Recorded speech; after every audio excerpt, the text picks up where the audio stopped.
2016 October, we're on that island of Koh Samui again, and my business partner sends me a text. We have $1,000 in the bank. Mm. We just made payroll. We got $1,000 left, and I knew, generally speaking, where we were. I didn't know it was that, and so I got up and I drank a cup of coffee, and I messaged 5 people in the CrossFit space: 2 competitors, 3 box owners. Who's got the best podcast in CrossFit? And they all came back and said Barbell Shrugged. And I made that request because I knew that I have something to say. We have something to say to the fitness industry about how their words are influencing their breathing for better and for worse. How their stories are influencing their breathing for better and for worse. How their stories and their breathing are influencing their mindset for better and for worse. And they all came back and said Barbell Shrugged, and one person circled back. He was one of the competitors, regional guy. And he said, "Oh, by the way, Mike Bledsoe is aware of your work. Would you like an introduction?" I said, "Well, no shit." I said, "Damn right I'd like an introduction." And 2 emails later, we're on the calendar. And you can file this under showing up, everybody. I flew from Thailand to Los Angeles to do that podcast in person.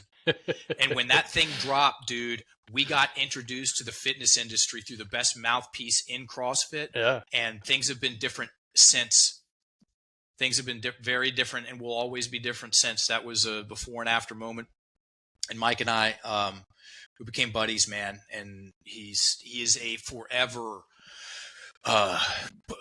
vital piece of the origin story of this thing that's working.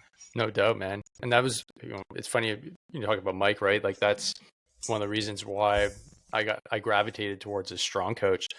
So I was listening to his podcast years ago, right? I was like, oh wait. And like now I'm on calls with, it's weird how you perceive people, right? Because when you see them on a show, when I oddly get this every now and then where somebody is chatting with me on DM. Is this actually you? Yeah. Oh, no way. I didn't think I'd be talking to you. Who do you think you'd be talking to? Because they're like, well, I listened to all your shows. And so you get this perception that the individual has, some kind of status, which would preclude him from talking to you. Right. And so I had that with Mike. Oh my God, I can't believe I'm talking to you. He's like, yep, that's it's me. And, we've been working together now for the last 8 months, I think.